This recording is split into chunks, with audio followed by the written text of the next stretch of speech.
Hai semuanya, jumpa lagi di channel CCTV. Bagi kalian yang baru berkunjung atau baru tahu channel ini, silahkan subscribe terlebih dahulu. Siapa yang tak tahu dengan negara Korea Selatan dan Korea Utara? Dan kenapa negara Korea menjadi dua negara? Hal ini terjadi karena adanya Perang Korea. Perang Korea adalah sebuah konflik antara Korea Utara dan Korea Selatan yang berlangsung dari 25 Juni 1950 sampai 27 Juli 1953.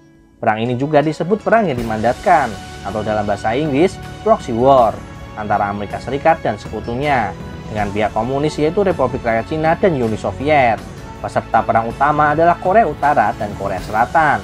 Sekutu utama Korea Selatan termasuk Amerika Serikat, Kanada, Australia, dan Britania Raya. Meskipun banyak negara lain mengirimkan tentara di bawah bendera PBB. Sekutu Korea Utara memberikan sumbangsih untuk perang tersebut. Sebagai contoh, Republik Rakyat Cina yang menyediakan kekuatan militer, dan Uni Soviet yang menyediakan penasihat perang dan pilot pesawat serta persenjataan untuk pasukan Cina dan Korea Utara. Di Amerika Serikat, perang ini secara resmi dideskripsikan sebagai aksi polisional karena tidak adanya deklarasi perang resmi dari Kongres Amerika Serikat. Dalam bahasa sehari-hari, perang ini juga sering disebut perang yang terlupakan dan perang yang tidak diketahui karena dianggap sebagai urusan PBB yang berakhir dengan kebuntuan. Di Korea Selatan, perang ini biasa disebut sebagai Perang 625 atau Yuk-i-o Jeonjang yang mencerminkan tanggal dimulainya perang pada 25 Juni. Lantas, kenapa Perang Korea bisa terjadi? Nah, pada Desember 1948, Sidang Umum PBB mengesahkan laporan tentang hasil-hasil pemilihan di Korea Selatan. Sidang menyatakan bahwa pemerintahan Korea Selatan adalah satu-satunya pemerintahan yang sah. Selain itu, juga diputuskan terbentuknya Komisi Baru Korea, yakni Commission on Korea. Adanya keputusan tersebut membuat Korea Utara semakin membenci Korea Selatan dan Amerika Serikat. Karena Korea Utara merasa haknya tidak diakui PBB. Dengan demikian, Uni Soviet terus mendukung Korea Utara untuk mendapatkan hak-haknya dan mendapatkan wilayah Korea seluruhnya dengan jalan kekerasan atau peperangan.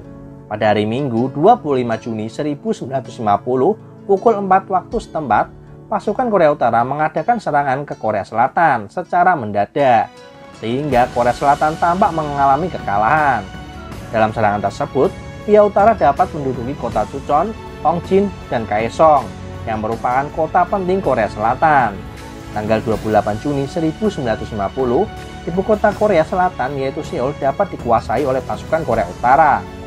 Kondisi ini mengakibatkan Presiden Korea Selatan yaitu Syngman Rhee beserta staf pemerintahannya meninggalkan Seoul dan pindah ke Daejeon.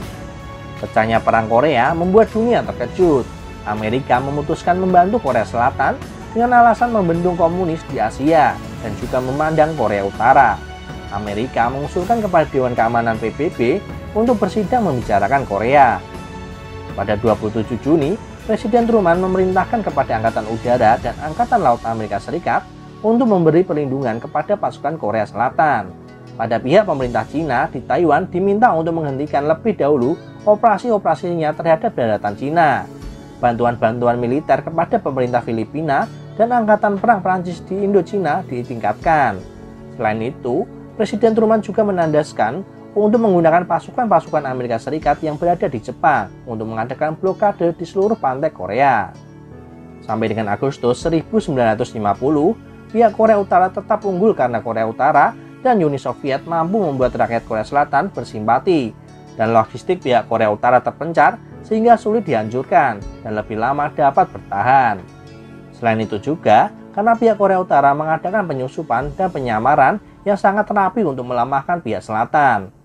Pihak selatan yang mengalami kekalahan kemudian membuat strategi yaitu pertahanan PBB untuk menghindari agar semenanjung Korea tidak jatuh ke pihak utara. Maksud dari pertahanan PBB adalah pasukan-pasukan PBB dan Korea Utara yang sudah tidak dapat didesak lagi oleh pihak Korea Utara yang dipusatkan di Pusan. Daerah pertahanan penting selain Pusan adalah Daegu. Setelah beberapa waktu pihak utara unggul, maka mulai September 1950, ofensif berubah ke tangan pihak selatan. Pihak selatan berhasil merebut kembali Seoul dan melampaui garis sebatas 38 derajat lintang utara. Keadaan demikian membuat Cina memutuskan untuk ikut perang dan membantu pihak utara. Di bawah pimpinan Jenderal Lin Pao, Cina mengadakan ofensif perang terhadap PBB pada Oktober hingga November 1950. Cina mampu mendesak pasukan PBB dari Pyongyang untuk kembali ke garis selatan. Kekuatan PBB di Korea mengalami kekalahan semenjak kedatangan pasukan Cina. Hal ini mendorong Amerika Serikat dan pasukan anggota PBB dalam Perang Korea. Situasi perang yang tidak pernah padam itu mendorong pihak-pihak yang bersengketa untuk mengajukan perundingan dan menghentikan peperangan. Tawaran ini akhirnya disepakati oleh pihak utara dan selatan.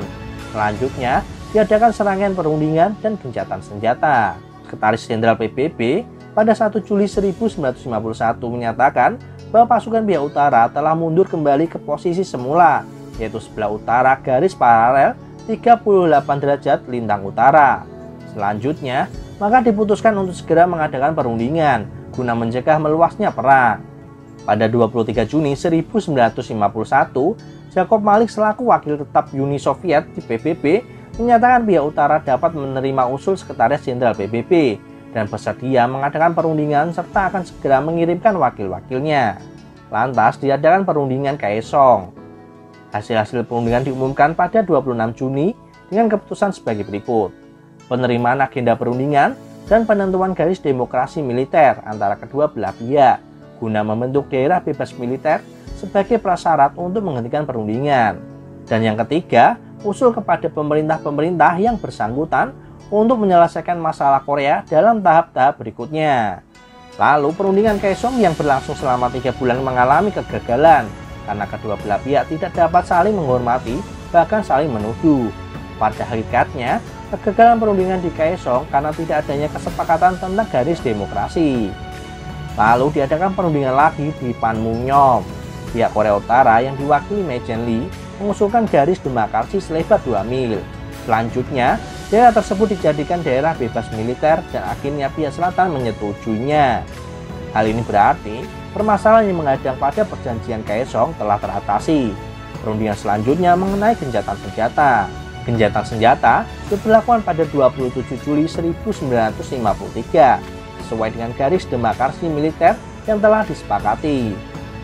Garis demarkasi yang memisahkan kedua belah pihak yaitu memanjang dari muara Sungai Han, kemudian melintas garis 38 derajat lintang utara, membelok ke barat di selatan Kumsong dan berakhir di sebelah utara Kaesong.